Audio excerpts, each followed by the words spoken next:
Assalamu alaikum warahmatullahi wabarakatuh. Welcome all to CLA Tips Academy. This is your course instructor Asif Javed. Today we will be discussing about a very important concept in the group theory.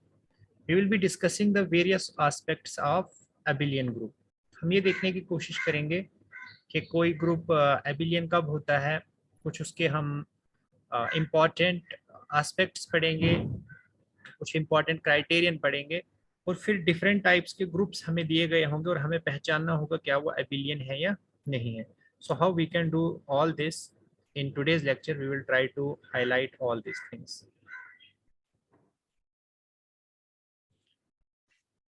तो सबसे पहले मैं आपको ये बताऊंगा कि abelian group होता क्या है. सबसे पहली बात तो आपको पता है कि ग्रुप क्या होता है. ग्रुप को मैं ब्रीफली रिकॉल करता हूँ. ग्रुप क्या होता है. देखिए, ग्रुप बेसिकली होता क्या है, आपके पास एक नॉन एम्प्टी सेट जी है और उसके साथ एक suppose binary operation star associated है और वो साथ में प्रॉपर्टीज कुछ सेटिस्फाई करता है. यानी वो जो बाइनरी ऑपरेशन उसके पास है दैट इज एसोसिएटिव, और साथ में उसके पास अंडर दैट बाइनरी ऑपरेशन आपके पास एक आइडेंटिटी एलिमेंट होनी चाहिए उसके पास.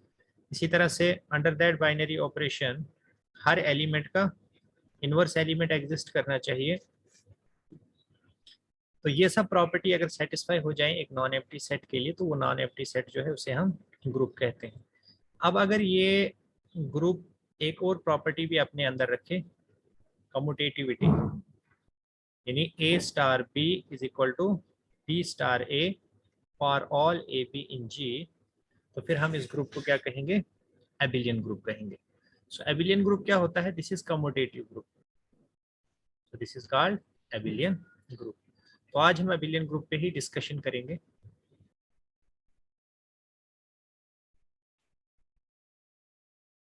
तो बात करेंगे एबिलियन ग्रुप की.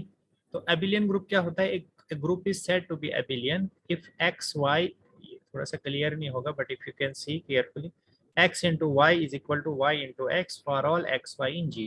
दैट इज अगर कम्यूटेटिव प्रॉपर्टी होल्ड करे एक ग्रुप के लिए तो उसे हम क्या कहते हैं, it is called abelian group. Example आप देख सकते हैं कि अगर आप सेट ऑफ इंटीजर्स ले लें under addition, this is abelian group. Simple है. कोई भी दो इंटीजर्स आप ले लें, उनको आप ऐड कर दीजिए किसी भी ऑर्डर में, इट डजेंट मैटर. ठीक है, तो ये एबिलियन ग्रुप होगा अंडर एडिशन. इसी तरह से set of rational number under addition, set of real numbers under addition, set of complex numbers under addition, they are all abelian groups. Similarly अगर आप ये आर स्टार सी स्टार वगैरह under multiplication ले लें, ये भी एबिलियन ग्रुप होंगे. आपका जो Zn है under addition, this is an abelian group. Z star which consists of 1 and -1 under multiplication, this is an abelian group. Every element of अब ये यहाँ पे एक important result है, इसे आप देखिए कि if every element of a G has self inverse then G is abelian, but converse need not be true. मतलब ये है कि अगर हर एलिमेंट का इनवर्स वो खुद हो, जैसे आप एग्जांपल ले सकते हैं, जैसे 1 और -1 हम देखें, 1 का इनवर्स क्या होगा, 1 इंटू 1 इज इक्वल टू 1, सो 1 का इनवर्स 1. इसी तरह से -1 इंटू -1 इज इक्वल टू 1, तो -1 का इनवर्स क्या हो गया, 1. तो ये जो ग्रुप है आपका 1 और -1, ये खुद ही अपने इनवर्सेस हैं. मतलब 1 is inverse of 1, -1 is inverse of -1. तो एक ऐसा ग्रुप जिसमें हर एलिमेंट अपना इनवर्स हो, ऐसा ग्रुप क्या होता है, एबिलियन होता है. तो एबिलियन ग्रुप चेक करने का एक श्योर शॉर्ट तरीका ये भी होता है कि आप ये चेक करो कि हर एलिमेंट का इनवर्स क्या है. अगर हर एलिमेंट अपना इनवर्स खुद ही है, और जब हर एलिमेंट अपना इनवर्स होता है ना, मतलब suppose x inverse is equal to x, तो दोनों साइड आप इसको x से मल्टीप्लाई कीजिए, ये क्या मतलब होगा, x inverse into x is equal to x square. इसका मतलब x square is equal to e. ठीक है ना. तो चाहे आप ये कहें कि every element has its inverse as itself, या ये कहें कि second power of every element is equal to e, this is one and the same thing. This is another way of saying that element has, every element is its own universe. तो अगर ऐसा हो जाए तो वो group क्या हो जाता है, एबिलियन हो जाता है. So this is one important concept. इसका प्रूफ है, आप देख सकते हैं, नोट्स आपके साथ शेयर किए जा चुके हैं। इसका कन्वर्स ट्रू नहीं होता है। कन्वर्स इसका क्या होगा कि अगर एक ग्रुप अबिलियन है, क्या जरूरी है कि उसमें हर एलिमेंट जो है वो इनवर्स होना चाहिए अपना? ऐसा जरूरी नहीं है। जैसे आप एग्जांपल लीजिए Z6 की, Z6 एक अबिलियन ग्रुप है, लेकिन क्या हर एलिमेंट अपना इनवर्स है? बिल्कुल भी नहीं है। जैसे वन इनवर्स को आप देखिए, वन इनवर्स यहाँ पे 5 है। One inverse it 5, just say one का इनवर्स आपने देखना है किसके अंदर? Z6 में। Z6 मतलब 1 is congruent to, just a second, जैसे मैं कोई एलिमेंट लेता हूँ एक, I have to see, just a second, हमारे पास Z6 होता क्या है? 0 1 2 3 4 और 5। चलिए 5 का इनवर्स देखते हैं। 5 का इनवर्स क्या होगा? 5 का इनवर्स, शाबाश, 5 का इनवर्स होगा आपका 5 ही होगा, आई थिंक सो, क्योंकि 4 तो नहीं होगा, 3 भी नहीं होगा। 4 का इनवर्स,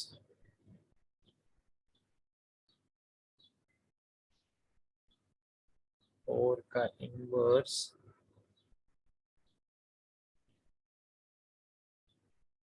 जस्ट अ सेकेंड, मैं आपको ये कह रहा था कि Z6 एक एबिलियन ग्रुप है, लेकिन अगर आप इसको देखें Z6 में क्या क्या है? 0 1 2 3 4 और 5। ये अंडर एडिशन हम देख रहे हैं।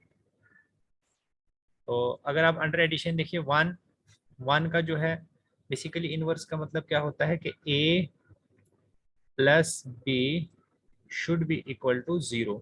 ये बी ए का इनवर्स तब होगा जब A प्लस बी जो है वो 0 होगा। दैट मीन्स 1 प्लस, हम क्या लिखें कि वो कॉन्ग्रुएंट टू आए किसके? 0 मॉडुलो 6 के। तो यहाँ पे 5 आना चाहिए। इसका मतलब 1 का इनवर्स क्या होगा? 5। Then we will get this identity 0 element of Z6। तो 1 का इनवर्स आपको क्या मिला? That is equal to 5। पर clearly this is not equal to 1, मतलब 1 का इनवर्स 1 नहीं है। तो हमने एक ऐसी एग्जांपल फाइंड आउट कर ली जिसमें आपका ग्रुप तो एबिलियन है, लेकिन हर एलिमेंट अपना इनवर्स नहीं है। So that means what? That means converse इसका ट्रू नहीं होता है। But this is a way of checking weather a group is एबिलियन और नॉट, लेकिन उसमें आपको ये देखना है कि हर एलिमेंट जो है अपना इनवर्स होना चाहिए। इसमें एक और एग्जांपल भी है, क्लीन्स 4 ग्रुप आपको पता होगा, K4 कहते हैं उसे। EABC, शायद आगे हम पढ़ेंगे इसमें। EABC, इसमें A square is equal to B square is equal to C square is equal to E। ये हमें गिवन दिया गया है इसमें, इसकी डेफिनेशन में। तो देखो इसका मतलब हो गया ABC तीनों का, तीनों जो है अपने खुद के इनवर्स हैं। और E को भी आप देख सकते हैं कि ई स्क्वायर भी किसके इक्वल होगा? ई के, तो ई अपना इनवर्स हो जाएगा, और ए बी सी और अपने इनवर्स खुद है। इसका मतलब हर एलिमेंट अपना इनवर्स है, तो ये क्लीन्स 4 ग्रुप क्या हो जाएगा? एबिलियन। सो this is one of the application of this result. इसी तरह से आप यहाँ पे देख सकते हैं, ये जो आपको जेड स्टार दिया है, जेड स्टार में अभी मैंने पहले ही डिस्कस किया कि 1 और -1 होते हैं अंडर मल्टीप्लीकेशन। आप देख सकते हैं कि 1 का इनवर्स 1 होगा, -1 का इनवर्स -1 होगा, इसलिए by this result this group must be abelian. Fine, चलिए नीचे, ये मैंने अभी बताया आपको क्लीन्स 4 ग्रुप। हाँ, इसमें एक और प्रॉपर्टी भी है। इसमें 3 एलिमेंट्स है, सॉरी, एक ई है, एक ए है, एक बी है, एक ए बी है। सी नहीं है, ई ए बी और ए बी। और ए स्क्वायर ई है, बी स्क्वायर ई है, और A B is equal to B A है। तो ये वाली प्रॉपर्टी सेटिस्फाई होनी चाहिए। मैंने थोड़ी सी गलती की थी ऊपर, वो ए बी सी नहीं था, ई ए बी, ये group which satisfies this property. इसमें आप देख सकते हैं कि ई का इनवर्स ई है, ए का इनवर्स ए है, बी इनवर्स बी है, और A B inverse A B के इक्वल ही होगा, because A B is equal to B A. You can see here, because A B किसके इक्वल है? बी ए के। तो दैट मीन्स अगर आप ए बी का इनवर्स और बी ए ले लें, तो सॉरी, ए बी का इनवर्स अगर आप किसके साथ ले लें? ए बी के साथ ही ले लें तो क्या मिलेगा आपको, by this is B inverse A inverse A B, तो ए इनवर्स ए जो है ये आइडेंटिटी हो जाएंगे, so this is B inverse E B, तो ई बी तो बी होगा, this is B inverse B which is equal to identity. So इसका मतलब ए बी इनवर्स का इनवर्स क्या होगा, ए बी ही होगा। तो सभी एलिमेंट्स का इनवर्स वो खुद ही है, that means this group is एबिलियन। Fine. Q4 को देखिए आप, Q4 में सिंपली आप प्रॉपर्टी सेटिस्फाई देखिए इसकी कीजिए, because I J is not equal to J I, so obviously this is not an abelian group. Essence में आप चेक करें तो एसेंस में अगर n इक्वल टू 1 की बात करें तो इसमें S1 किसके इक्वल होता है, I के इक्वल होता है, आइडेंटिटी मैट्रिक्स, और आइडेंटिटी मैट्रिक्स का इन्वर्स वही होता है, तो S1 एबिलियन हो जाएगा। S2 की बात करेंगे तो S2 में दो एलिमेंट्स होते हैं, एक I होता है, एक 1 2 होता है, और I का इन्वर्स भी I होता है और 1 2 का इन्वर्स 1 2 है, that means every element of S2 has a self inverse, तो इसलिए S2 भी क्या हो जाएगा, एबिलियन। n इक्वल टू 3 की बात करें तो S3 की बात करें तो यहाँ पे अगर आप दो एलिमेंट चूज करें 1 2 और 1 3, तो 1 2 1 3 करेंगे तो 1 3 2 आएगा, और 1 3 1 2 करेंगे तो 1 2 3 आएगा, एक में 1 3 2, एक में 1 2 3। सो आपने ये देख लिया कि x y is not equal to y x for all, so S3 is non abelian group. अब ऑब्वियस सी बात है, जब आप n greater than equal to 4 करोगे तो ये दो एलिमेंट उसमें भी होंगे ना, कौन से 1 2 और 1 3, तो इसलिए वहां पे भी यही हो जाएगा, that means this thing will get repeated for any group which has n greater than equal to 3। तो ग्रेटर देन इक्वल टू 4 के लिए भी सब के सब क्या हो जाएंगे, नॉन एबिलियन। अब यहाँ पे आपने कंक्लूड क्या किया, कंक्लूड हमने ये किया, आपको जो याद रखना है वो रखना है आपको ये याद कि जो SN ग्रुप होता है, याद रखेंगे हमेशा के लिए, n equal to less than equal to 2 के लिए, मतलब जब n की वैल्यू 1 हो या 2 हो तब SN आपका क्या होता है, तब एबिलियन होता है। और यही SN जब n greater than equal to 3 होता है, मतलब S3 हो, S4 हो, S5 हो एंड सो ऑन, ये सब के सब क्या होते हैं, non abelian, they are non abelian. तो ये SN की बात हो गई, ठीक है। अब DN की बात करते हैं, now we will talk about DN। बात करते हैं DN की। DN भी जो है वो आपसे पूछा जाएगा क्या DN एबिलियन है, तो आप बेसिकली ये क्वेश्चन कंप्लीट नहीं है, DN एबिलियन है या नहीं ये डिपेंड करता है इस पे कि हम ये देखें पहले कि n की वैल्यू क्या दी है। अगर n की वैल्यू 1 है तो D1 आपका हो जाएगा R0 और F0, और फिर से R0 का इन्वर्स भी R0 होगा, F0 का इन्वर्स भी F0 होगा, दैट मीन्स हर एलिमेंट का इन्वर्स वो खुद ही है, तो बाय दैट प्रॉपर्टी ये एबिलियन हो जाएगा। So every element of D1 has a self inverse, so we are done, ठीक है, फाइन। n इक्वल टू 2 की बात करें तो n इक्वल टू 2 में आपके पास ये आ जाएंगे R0 R180 FA और FB। तो इसमें आप फिर से देखेंगे कि एवरी एलिमेंट ऑफ, अब R0, अब FA और FB जो रिफ्लेक्शंस होते हैं उनमें तो चेक करने की जरूरत ही नहीं है, क्योंकि रिफ्लेक्शंस बाय डेफिनेशन जो है वो उनका स्क्वायर आइडेंटिटी होता है, तो वो तो अपना इनवर्स होते ही हैं। बात रही R0 और R180 की, तो R0 का स्क्वायर भी R0 ही होगा, R180 का स्क्वायर भी R0 ही होगा, सो दैट मीन्स हर एलिमेंट का इनवर्स वो खुद है, तो इसलिए ये भी क्या हो जाएगा, एबिलियन। बात करते हैं 3 की। जब हम 3 पे पहुंचते हैं ना तो यहाँ पे पहली बार प्रॉब्लम होगी, बिकॉज अगर आप देखें यहाँ पे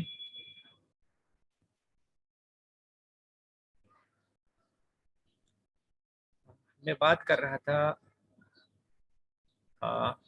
DN की, जो आपके पास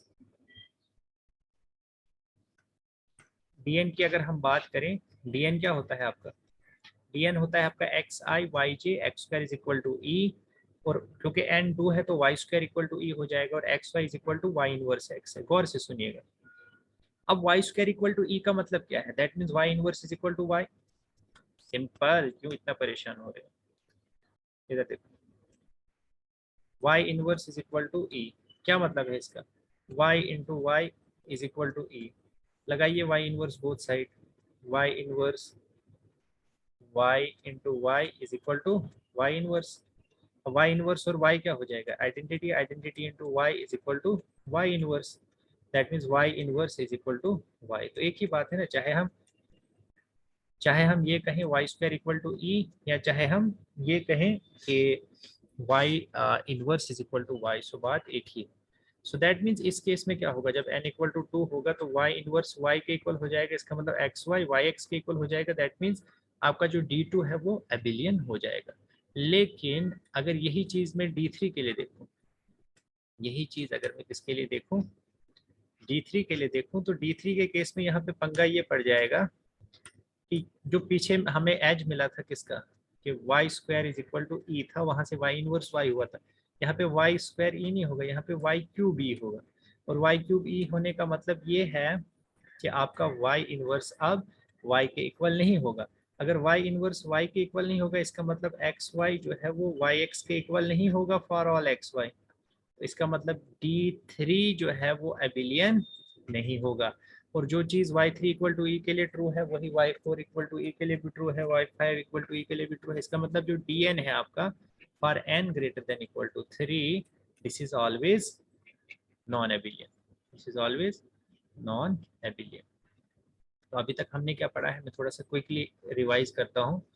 let me quickly revise it for you. हमने ये पढ़ा कि dn के केस में अगर n क्या हो, लेस देन इक्वल टू 2, तो ये हो जाएगा आपका एबिलियन। जैसे एस एन के केस में था, चाहे एस एन हो या डी एन हो, n greater than equal to 2 के लिए क्या हो जाता है, एबिलियन हो जाता है। और n greater than equal to 3 के लिए क्या हो जाते हैं, नॉन एबिलियन, चाहे वो एस एन हो या डी एन। तो ये आप याद रखेंगे, यही याद रखने वाली चीज़ है, बाकी मैंने समझा दिया आपको। ओके, चलिए आगे। तो यहाँ से आपको पता चल गया कि D3 D4 D5 सब के सब क्या हो जाएंगे, नॉन एबिलियन। GLNF की बात करते हैं, जनरल लीनियर ग्रुप से भी आपको पूछा जाता है कि किस n के लिए वो एबिलियन है या नॉन एबिलियन है। तो देखो फील्ड्स में क्या लेता हूँ, पहले Q लेता हूँ, R लेता हूँ या C, मतलब मैं इनफाइनाइट फील्ड्स लेता हूँ। तो ये इस तरह से डिफाइन होता है। वो वाली स्क्वायर मैट्रिसेस होती हैं ये जिनका डिटर्मिनेंट नॉन जीरो होता है। तो अगर n इक्वल टू में 1 ले लो, तो n इक्वल टू 1 के लिए मैंने आपको बताया है कि ये आर स्टार बन जाता है, it behaves like R star. अब कैसे होता है देखो ना, n इक्वल टू 1 पुट करो तो ये 1x1 मैट्रिसेस आएंगे, और 1x1 मैट्रिसेस का डिटर्मिनेंट नॉन जीरो है। इसका मतलब जितने भी रियल नंबर्स हैं वो मैं यहाँ पे पुट करूंगा, कब वो डिटर्मिनेंट का नॉन जीरो आएगा, जब वो रियल नंबर नॉन जीरो होंगे। मतलब ये जो सेट है ये non zero real numbers contain कर रहा है, ठीक है, because 1x1 matrix amounts to single element. अब वही 1x1 मैट्रिक्स जो सिंगल एलिमेंट हमें बता रहा है, वही सिंगल एलिमेंट क्या है, नॉन जीरो है। तो इसका मतलब, और वो उसमें हम कोई भी रियल नंबर रख सकते हैं, दैट मीन्स सब के सब रियल नंबर्स जो नॉन जीरो हैं, दैट मीन्स GL1R जो है आर स्टार होगा। और आर स्टार हमें पता है under multiplication this is abelian group, so therefore GL1R भी एबिलियन होगा। अब देखो जब हम L2R की बात करेंगे ना, तो इसमें क्या हो जाएगा, इसमें 2x2 मैट्रिसेस आ जाएंगे, 2x2 मैट्रिसेस होंगी जिनका डिटर्मिनेंट नॉन जीरो है। तो देखिए बच्चों, आपको पता है कि मैट्रिसेस जो है वो कम्यूटेटिव प्रॉपर्टी को सेटिस्फाई नहीं करती हैं। तो ऐसी आप कितनी ही मैट्रिसेस फाइंड कर सकते हो 2x2 मैट्रिसेस के जो के नॉन कम्यूटेटिव होंगी। तो ये वाला जो ग्रुप होगा 2x2 मैट्रिसेस में, आप ये नॉन एबिलियन हो जाएगा, क्योंकि बहुत सारी ऐसी मैट्रिसेस हमें मिलेंगी जो कि कम्यूटेटिव प्रॉपर्टी सेटिस्फाई नहीं करेंगी। कौन सी, नॉन सिंगुलर मैट्रिसेस। जैसे एग्जांपल यहाँ पे देखिए, ए और बी दोनों नॉन सिंगुलर मैट्रिसेस हैं 2x2, ए बी इसके इक्वल है but B A is not equal to this, so A B is not equal to B A. अब अगर एक भी हमें कॉन्ट्रा एग्जांपल मिल गई तो दैट मीन्स हर एक के लिए होना चाहिए था ना कम्यूटेटिव, बट अगर एक के लिए भी नहीं हुआ, that means what, that means इसका मतलब ये हो गया कि दिस इज नॉट एबिलियन। इसी तरह से अब अगर f आपका किसके इक्वल हो जाए, एफ क्यू के, दिस इज इंपॉर्टेंट केस, ये आपको याद रखना है। अगर f आपका एफ क्यू मतलब जेड क्यू के इक्वल हो जाए, ठीक है, तो उस केस में आपका GL1 एफ क्यू किसके इक्वल हो जाएगा, जेड क्यू स्टार के। और जेड क्यू स्टार किसके इक्वल हो जाता है, यूनिट ऑफ क्यू के। और यूनिट ऑफ क्यू किसके इक्वल हो जाता है, जेड क्यू माइनस वन के। और जेड क्यू माइनस वन जो है, जो भी जेड एन होता है वो एबिलियन होता है, तो जेड क्यू माइनस वन भी एबिलियन होगा। That mean G L one F Q जो है ये एबिलियन हो जाएगा। ठीक है, अब n greater than equal to two के लिए अगर हम बात करें तो ये भी क्या हो जाएगा, नॉन एबिलियन हो जाएगा, क्योंकि हम ऐसी मैट्रिसेस फाइंड कर सकते हैं 2x2 जो कि आपस में कम्यूटेटिव नहीं होंगे। ठीक है, तो इस तरह से जी एल एन एफ जो है वो क्या हो जाएंगी, non abelian. Similarly S L n F की बात करते हैं, हम अगर एन इक्वल टू वन होगा तो एस एल वन एफ जो है वो सिंपली आपका सिंगलटन सेट वन होगा। तो सिंगलटन जो है वो सिंगलटन सेट वन है, तो ऑब्वियसली वो एबिलियन ग्रुप ही होगा, क्योंकि उसका इनवर्स वो खुद है, उस क्राइटेरिया से आप देख सकते हो। N greater than equal to two की बात करोगे तो चाहे आप एफ कुछ भी ले लो, चाहे आप फाइनाइट फील्ड ले लो या चाहे आप इनफाइनाइट फील्ड ले लो, वो हमेशा क्या आएगा, नॉन एबिलियन आएगा। अब आपको टेक अवे पॉइंट्स क्या है, चाहे आपका जी एल एन एफ हो या, अब जी एल एन एफ में केसेस क्या हमारे पास हुए, इसमें आपके पास केसेस क्या है, इसमें केसेस आपके पास आ गए जब एन आपका वन था, जब एन आपका वन था और फील्ड आपकी इनफाइनाइट थी, तो उस केस में ये एबिलियन हो गया, उस केस में क्या हो गया, एबिलियन। फिर हमने देखा अगर n greater than equal to two हो, अगर n greater than equal to two हो तो उस केस में हमने देखा कि n इक्वल टू वन में ये एबिलियन हो जाएगा चाहे इनफाइनाइट फील्ड हो। इसी तरह से अगर फाइनाइट फील्ड भी हो, अगर फाइनाइट फील्ड भी हो तब भी n इक्वल टू वन के लिए किसके इक्वल हो जाता है, जेड क्यू स्टार के इक्वल हो जाता है। तो वन के लिए चाहे फाइनाइट फील्ड हो या इनफाइनाइट फील्ड हो तो ये जी एल एन एफ क्या हो जाता है, एबिलियन हो जाता है। लेकिन n greater than equal to two के लिए चाहे फाइनाइट फील्ड हो चाहे इनफाइनाइट फील्ड हो, तो एन आपको एन पे गौर करना है बस। एन अगर वन हुआ तो एबिलियन, एन अगर टू या टू से बड़ा हुआ तो ये non abelian. Similarly S L n F के लिए भी आपने याद रखना है, एस एल एन एफ जो है एन इक्वल टू वन के लिए चाहे फील्ड कुछ भी हो ये एबिलियन होगा, और n greater than equal to two के लिए एस एल एन एफ भी क्या हो जाएगा, नॉन एबिलियन हो जाएगा। बात समझ आई, गुड, फाइन।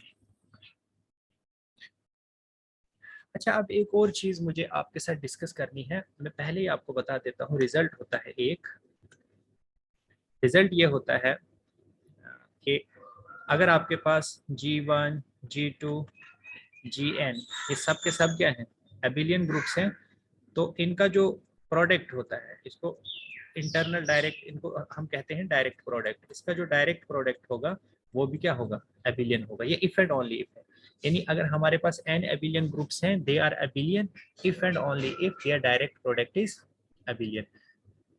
ठीक है ना, अगर डायरेक्ट प्रोडक्ट एबिलियन होगा तो ग्रुप्स एबिलियन होंगे, और अगर ग्रुप्स एबिलियन होंगे तो उनका डायरेक्ट प्रोडक्ट भी क्या होगा, एबिलियन होगा। This is one and this is if and only if condition.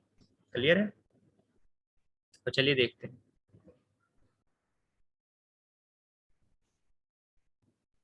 गौर कीजिए, ये ग्रुप क्या है, एबिलियन, ये ग्रुप क्या है, एबिलियन। और अभी हमने पढ़ा कि अगर G1 से लेकर Gn एबिलियन हो तो उनका डायरेक्ट प्रोडक्ट भी एबिलियन है, तो ये भी एबिलियन हो जाएगा। ज्यादा हमें इसमें डिटेल में जाने की जरूरत नहीं है। अगर आपको डिटेल में जाना है तो आप नोट्स को देख सकते हो, you can go into detail as well. Clear है। अब जैसे Z6 और D3, आपको अभी मैंने कहा कि Dn जो है n greater than equal to 3 के लिए नॉन एबिलियन होता है।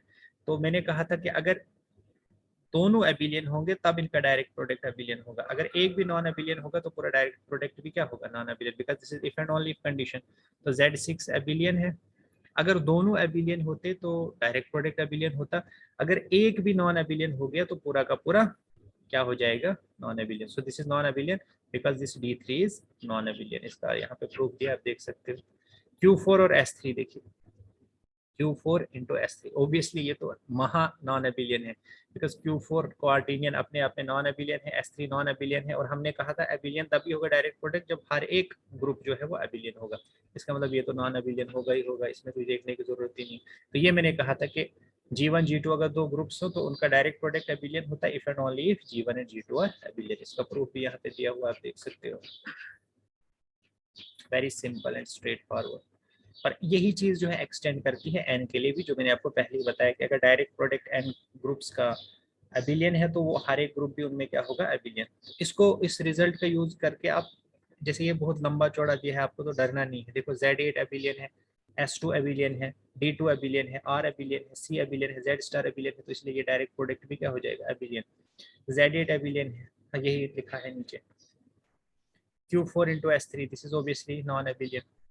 अब जो UN ग्रुप है ना, UN, आपको पता है UN को हम ZNs की फॉर्म में लिख सकते हैं। अगर आपको याद नहीं है तो मैं थोड़ा सा आपकी तवज्जो को लेना चाहूँगा उस तरफ।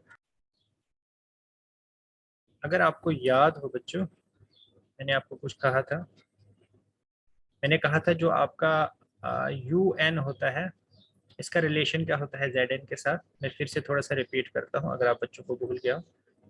अगर N की वैल्यू 2 हो तो U2 जो है इट लुक्स लाइक Z1, 2 की पावर 1, 2 की पावर 2 पे दिस लुक्स लाइक Z2। इसी तरह से अगर 2 की पावर क्या हो R, where R is greater than equal to 3, तो तब ये बिहेव करता है किसकी तरह, this is Z2 cross Z2 की पावर R माइनस 2। इसी तरह से अगर आपका n जो है वो p की पावर r हो, तो तब आपका जो un है, दैट मीन्स u p की power r, this behaves like z p of p की power r, that means this behaves like z p की पावर r माइनस p की पावर r माइनस 1। और इसी तरह से आपको पता होना चाहिए कि unm जो है this is equal to un into um if and only if GCD of n and m is equal to 1, and this is true for n number of elements। अगर आपके पास u n m जो भी p and so on, this is equal to un into um into up, such that GCD क्या होना, ये आपस में relatively prime होने चाहिए, ये नंबर्स क्या होने चाहिए आपस में, इनका GCD 1 होना चाहिए। तो ये वाला रिजल्ट भी हम लगा सकते हैं। अब इन रिजल्ट्स के व्यू में आप कोई भी UN ले लीजिए तो आप उसको किस में कन्वर्ट कर सकते हैं, चाहे वो 2 की पावर 1 2 3 एंड सो ऑन हो, या p की पावर, फिर अब यहाँ पे याद रखनी है p जो है, this formula is for p not equal to 2, because 2 के लिए मैंने अलग से बता दिया आपको, 2 की पावर 1 2 की पावर 2 2 की पावर 3, उसके लिए ये रिजल्ट है। और इसी तरह से p की पावर r के लिए z फाई पी आर, मतलब z subscript phi of P R. तो आप चाहे कोई भी आप ले लीजिए, जैसे u100 ले लीजिए आप, लेट मी टेक u100। तो u100 आप अगर लेंगे तो उसको भी आप कन्वर्ट कर सकते हैं किसमें, Zns में। कैसे, u100 है, इसको आप लिख सकते हैं, कैसे लिख सकते हैं, शाबाश, you can write it as u2 का स्क्वायर 5 का square, so this is u2 square into u5 square। now this behaves like 2 square behaves like z2, और इसी तरह से u5 square this behaves like z5 square minus 5 की power 1, so this is z2 cross z25 minus 5 z20। अब आपको पता है जो zn है ये सब के सब एबिलियन है, तो इसलिए इनका डायरेक्ट प्रोडक्ट भी एबिलियन होगा, and this behaves like this, so this is also एबिलियन। तो इस तरह से आप UN को देख सकते हो, कोई भी UN जो है दिस इज ऑलवेज एबिलियन, क्योंकि उसको आप लिख सकते हो as a direct product of abelian groups and which is again abelian. Is that okay? तो क्विकली मैं रिवाइज करता हूँ जो आज हमने पढ़ा, आज के लिए इतना ही रखते हैं। Let me quickly revise for you. हमने बात शुरू की थी एबिलियन ग्रुप की, और एबिलियन ग्रुप में सबसे पहला जो इम्पोर्टेंट क्राइटेरियन मैंने आपको बताया था वो ये मैंने बताया आपको, क्या बताया मैंने सबसे पहले, कि अगर आपके पास G एक ग्रुप है, एबिलियन कब होता है, अगर x y is equal to y x होता है for all x y in G, ठीक है, ग्रुप में अगर ये प्रॉपर्टी। फिर हमने पढ़ा कि अगर हमारे पास जी एक ग्रुप है size that X inverse is equal to X for all X belonging to G, या इसी को हम कहते हैं X square equal to E, यानी ये प्रॉपर्टी सेटिस्फाई हो जाए तो वो ग्रुप क्या हो जाता है, एबिलियन। इसकी बहुत सारी एप्लीकेशन हमने देखी। फिर हमने शुरुआत की जेड से, तो हर जेड क्या होता है, एबिलियन होता है, हर जेड क्या होता है, एबिलियन। उसके बाद बात की हमने एस एन की, एस एन में हमने कहा कि एस एन जो है अगर S1 हो या S2 हो तो ये होते हैं आपके एबिलियन। मैं क्लियरली आपको बताता हूँ, एस एन हो या D n, n equal to 1 और 2 के लिए दोनों क्या होते हैं, एबिलियन, और n greater than equal to 3 के लिए ये क्या हो जाते हैं, नॉन एबिलियन एस एन, ठीक है, और डी एम्स दोनों के लिए ये हो गए। उसके बाद मैंने आपको बताया उसके बाद हमने बात की किसकी, कि अगर हमारे पास ग्रुप हो G1 G2 and so on Gn, they are abelian if and only if इनका डायरेक्ट प्रोडक्ट भी क्या है, एबिलियन है। तो उसके बेसिस पे हमने देखा कि कब ग्रुप एबिलियन होंगे और कब नॉन एबिलियन होंगे। कुछ एग्जांपल मैंने आपको बताया, जैसे D3 क्रॉस S2 हमने लिया, S2 एबिलियन है बट D3 नॉन एबिलियन है, तो ये भी क्या हो जाएगा, नॉन एबिलियन। मतलब एबिलियन होने के लिए सब के सब एबिलियन होने चाहिए। तो उसके एग्जांपल्स भी हमने देखे। और फाइनली UN को मैंने कहा कि इसको आप लिख सकते हो ZN1 ZN2 and so on ZNM जो भी, तो इसको आप as a direct product of ZN लिख सकते हो, और ZN एबिलियन होते हैं तो UN भी क्या हो जाएगा, एबिलियन। So this is all I have for you guys regarding abelian groups. I hope I have covered almost every aspect of abelian groups. So this is all I have for you. अगर आपको कोई भी doubt होगा तो comment section में आप ज़रूर पूछिएगा, और साथ में जो नोट्स मैंने आपको दिए हैं उन नोट्स को भी फॉलो करते रहिए। तो आज के दिन की शुरुआत आप इसी से कीजिए, मॉडर्न अलजेब्रा से। You can expect lecture on linear algebra in the late hours, evening के बाद में 8-9 बजे आपको शाम को मिल जाएगा। सो this is all, thank you so much and have a nice day.